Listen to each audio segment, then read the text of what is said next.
সুপ্রিয় আমার প্রিয় শিক্ষার্থীরা, আজকে অনলাইন ক্লাসে সকলকে স্বাগত জানাচ্ছি। আজকে যে টপিক নিয়ে আলোচনা করবো, SSC higher mathematics second paper chapter 6 কণিকের অধ্যায়ের পরাবৃত্তির অংশ। আজকের যে অঙ্কটা নিয়ে হাজির হয়েছে খুব একটা গুরুত্বপূর্ণ অঙ্ক, এই অধ্যায়ের মোস্ট একটা ইম্পর্টেন্ট, অর্থাৎ প্রথম যদি আমি বলি 4টা অঙ্ক, তার ভিতরে একটা অঙ্ক খুবই গুরুত্বপূর্ণ, যে আমাদের যে কোনো বোর্ডে প্রতি বছর আমাদের একটা না একটা যে কোনো বোর্ডে আমাদের থাকে। এতটাই গুরুত্বপূর্ণ অঙ্ক, তোমাদের কাছে রিকোয়েস্ট সম্পূর্ণ দেখার জন্য। দেখো, -8, -2 উপকেন্দ্র এবং 2x - y = 9 নিয়ামক বিশিষ্ট পরাবৃত্তের সমীকরণ নির্ণয় করো। অঙ্কটা যার আগে দেখবা, উপকেন্দ্র দেওয়া আছে এবং একটা সমীকরণ দেওয়া আছে, অর্থাৎ নিয়ামকের সমীকরণ বলছে, এবং বলছে পরাবৃত্তের সমীকরণ নির্ণয় করো। তাহলে পরাবৃত্তের সমীকরণ যখন আমরা নির্ণয় করব, এই টাইপের অঙ্ক আমরা কীভাবে করি আমরা একটু খেয়াল করবো, খুবই গুরুত্ব এবং মনোযোগ সহকারে। দেখো, ধরে উপকেন্দ্রকে আমরা এস ধরে নেব, সব ক্ষেত্রে আগেই বলছি ধরে নিচ্ছি, এবং এই টাইপের অঙ্ক আগেও বলছি উপকেন্দ্র হলে ধরে নেব। আর এখানে যেটা আছে আমাদের পি ধরে নিতে হবে। পি হচ্ছে আমাদের পরাবৃত্তের উপর একটা বিন্দু, পি অফ এক্স, এটা ধরে নিতে হবে। এখন আমরা এসপি বাহুর দৈর্ঘ্য বের করবো। এসপি আমরা নিয়ামকের যদি কখনো পরাবৃত্তের সমীকরণ নির্ণয় করতে বলে, সাথে সাথে ব্রেনটা একটা জিনিস নিয়ে আসবা, এসপি = পিএম। আবার বলছি, যদি কখনো পরাবৃত্তের সমীকরণ নির্ণয় করতে বলে, উপকেন্দ্রের মান দেওয়া আছে, একটা সমীকরণ দেওয়া আছে, নিয়ামকের সমীকরণ, সবসময় ব্রেনটা নিয়ে যাবে এসপি = পিএম। এইটা আমাদের ক্যালকুলেশন করলে আমাদের উত্তর। এখন এসপি মানে কি? দূরত্ব। এসপি বাহুর দৈর্ঘ্য বা দূরত্ব। এস এর মান ছিল, পির মান ধরে নিচ্ছি, তাহলে এসপি বাহুর দৈর্ঘ্য বের করার সূত্র আমরা জানি, আমরা এসএসসি লেভেলে আমাদের ছিল 9-10-এ, কিন্তু আমরা মনে করো না থাকলে সমস্যা নেই, আমাদের সূত্র, আমরা সূত্র ব্যবহার করবো না, টেকনিক। তাহলে এস আর পি আছে, কোন চলকটা পরে আছে? পি না? তাহলে পির প্রথম মান কি? এক্স। এই যে এক্স লিখলাম, সূত্রের মাইনাস, আর এর প্রথম মান কত? -8। এই লিখে আমরা কি করবো বলো তো? স্কোয়ার দিব, সূত্রের যোগ। সেমভাবে আবার লিখবো, এর দ্বিতীয় মান কি? ওয়াই, সূত্রের মাইনাস। এবারে দ্বিতীয় মান কি? -2। এ লিখে আমরা কি দেবো? এ লিখে আমরা যেটা দেব সেটা সি স্কোয়ার। আবার বলছি, এস আর পি বাহুর দৈর্ঘ্য কোন চলকটা পড়ে? পি। পির যে মানটা, অর্থাৎ এক্স, সূত্রের মাইনাস, এর প্রথম মান কত? -8 লিখে স্কোয়ার, যোগ সেমভাবে এর দ্বিতীয় মান, অর্থাৎ ওয়াই, সূত্রের মাইনাস, দ্বিতীয় মান -2 লিখে হোল স্কোয়ার। তোমরা চাইলে যেটা আগে লিখতে পারবা, তাতে কোনো সমস্যা নেই। হ্যাঁ, এটা হলো আমার সূত্রের থেকে টেকনিক করা। সূত্র লিখলে ঝামেলাগুলো আর লিখে নাই। এক্স লিখলাম, এই মাইনাসে মাইনাসে কত হয়? প্লাস, এ লিখে স্কোয়ার, যোগ সেমভাবে ওয়াই, মাইনাসে মাইনাসে +2 লিখে হোল স্কোয়ার। এখন আমরা যে কাজটা করবো, এ প্লাস বি স্কোয়ার বর্গসূত্র, এখানে এ মানে হচ্ছে এক্স আর বি মানে হচ্ছে 8, লেখো এ স্কোয়ার প্লাস সূত্রে 2 এ, তারপর হচ্ছে বি, যোগ বি স্কোয়ার। এখানে আমরা যদি যাই এ স্কোয়ার, মুখে বলবে, কাজে লিখবো কিন্তু এখানে ওয়াই, সূত্রে 2 এ, তারপর বি, যোগ বি স্কোয়ার। ওকে, এখন এখানে লিখলাম, দেখো এক্স স্কোয়ার লিখলাম, যোগ এটা লিখলাম, এবার লিখবো ওয়াই স্কোয়ার, এটা গুণ করো, 8 দুগুণে কত? 16x, আচ্ছা লিখলাম। এরপর এটা লিখো, 2 দুগুণে কত হয়? 4y, যোগ এখানে 2 দুগুণে 4, আর এখানে হলো 8, এটা 64, 64 আর 4 অর্থাৎ 68। এখন এটা তোমরা সমস্যা না, অর্থাৎ যোগ বিয়োগ করে নেবে আর কি।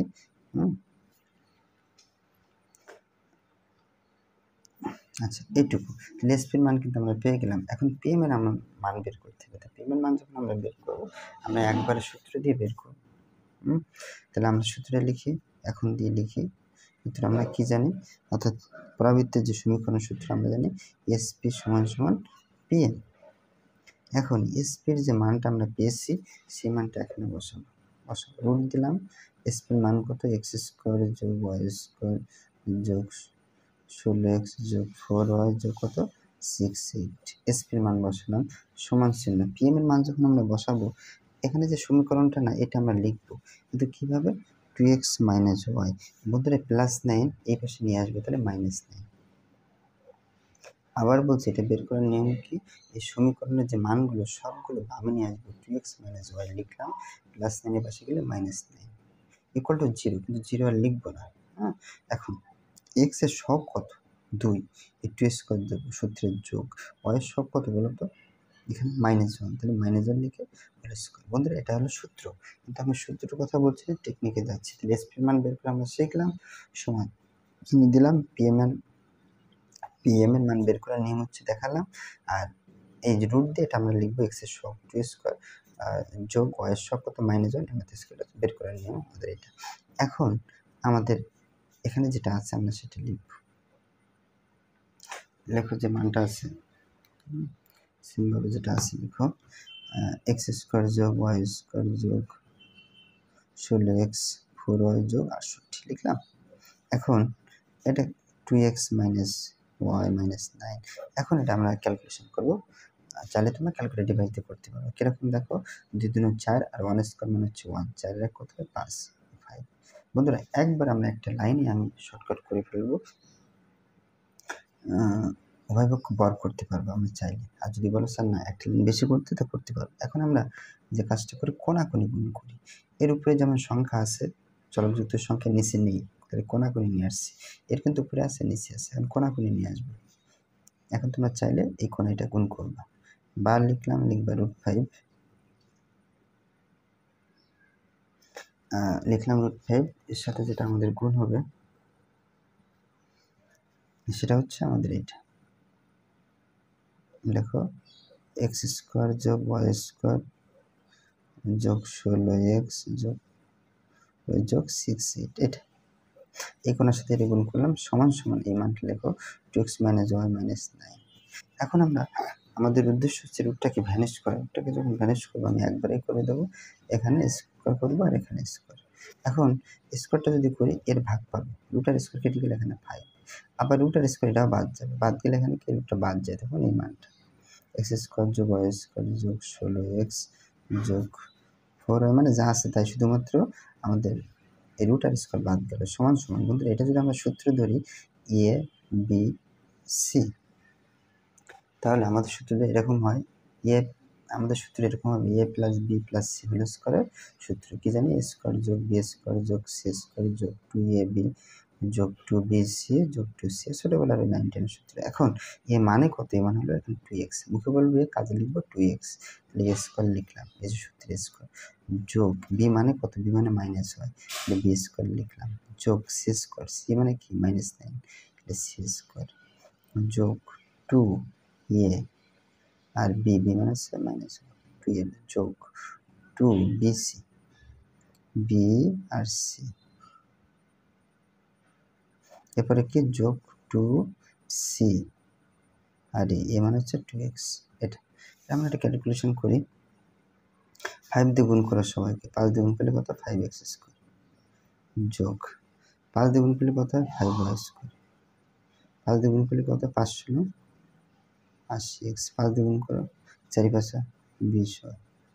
তারপর এই মানটা আমাদের গুণ করতে হবে, যদি সমস্যায় ক্যালকুলেটর নিতে পারো 6 8 গুণ 5 কত আসে 340, লিখবা 340 সমান সমান, এটা ক্যালকুলেশন করে 2 দিনে কত হয় 4, আর x দুবার গুণ করলে x স্কোয়ার, আর যোগ এখানে মাইনাসের পাওয়ার স্কোয়ার মানে জোড় সংখ্যা মানে হচ্ছে প্লাস, তার মানে এখানে ওয়াই স্কোয়ার, এটা ডাবল গুণ করে আমরা ক্যালকুলেটর ডিভাইস দিই, তার মানে পাবো 81। এটা আমরা গুণ করব প্লাস মাইনাসে মাইনাস, 2 দিনে কত হয় 4x। এবার এখানে আমরা আসবো মাইনাসে মাইনাসে প্লাস, 9 দিনে 18 ওয়াই যোগ 18y, এখানে আসবো প্লাসে মাইনাসে মাইনাস, এই যে 9 দিনে 18 দিনে 36 এক্স। এই মানগুলো সব আমরা কী করব, সবগুলো বামে নিয়ে আসবো, বামে নিয়ে আসলে আমাদের উত্তর এটাই হয়ে যাবে আমাদের যোগ বিয়োগ করার পরে। লেখো 5x স্কোয়ার যোগ যা আছে তাই লেখো বামে, যোগ 80x যোগ 20y যোগ 340, এই প্লাসের পাশে গেলে লেখো -4x square minus y square, plus এই পাশে গেলে -81, তারপর কত হয় +4xy, তারপর হচ্ছে -18y, তারপর প্লাস 36x = 0। এখন যোগ বিয়োগ করলে আমাদের উত্তর, অত কিছু আর ঝামেলা করার দরকার নেই। দেখো এটা এক্স স্কোয়ার, এর ভিতরে কই এই যে এক্স স্কোয়ার, এটা 5 আর এটা হচ্ছে 4, তাহলে 5 থেকে 4 বিয়োগ করলে 1, তার মানে শুধু এক্স স্কোয়ার, একের তো ভ্যালু নেই সামনে দেওয়া লাগে না। এই ওয়াই স্কোয়ার আর কোথায় দেখো তো, এই যে ওয়াই স্কোয়ার, 5 থেকে 1 বিয়োগ করে মানে 4y স্কোয়ার, মানে এই যেভাবে আছে আমাদের একটু যেটা করতে হবে সেটা হলো যোগ বিয়োগ করতে হবে। আচ্ছা, এরপর আমরা যেটা নিব সেটা হচ্ছে দেখো এটা আমাদের যোগ বিয়োগ করা শেষ, এরপর আমরা 4x, এর ভিতরে কত আছে 4x নেই, তাহলে আমরা লিখব যোগ 4x। আচ্ছা 4x লিখলাম। এর পরে যেটা আমরা লিখব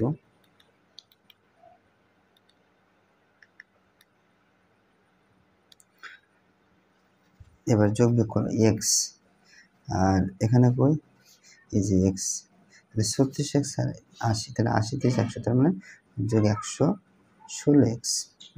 এক্স আমরা যোগ করছি 116x। আর এবার যদি আমরা ওয়াই যাই, এই ওয়াই আর এখানে ওয়াই, 20 থেকে 18 বিয়োগ করো, তার নিচে 2 প্লাস 2y। এরপরে শুধুমাত্র সংখ্যা থাকে 340, আর থাকে হচ্ছে কই মাইনাস 81। তাহলে এটা যোগ বিয়োগ করো, 340 বিয়োগ 81, তার মানে হচ্ছে 259 প্লাস 259। এই বন্ধুরা আমরা চাইলে এটা উত্তর লিখতে পারি, অ্যান্সার। আর তারপরে যদি কেউ কখনো মনে করে যে উত্তর একটু সাজায় লিখবা, তার একটু সাজায় যদি লেখা হয়, তাহলে আমরা এরকম লিখতে পারবো।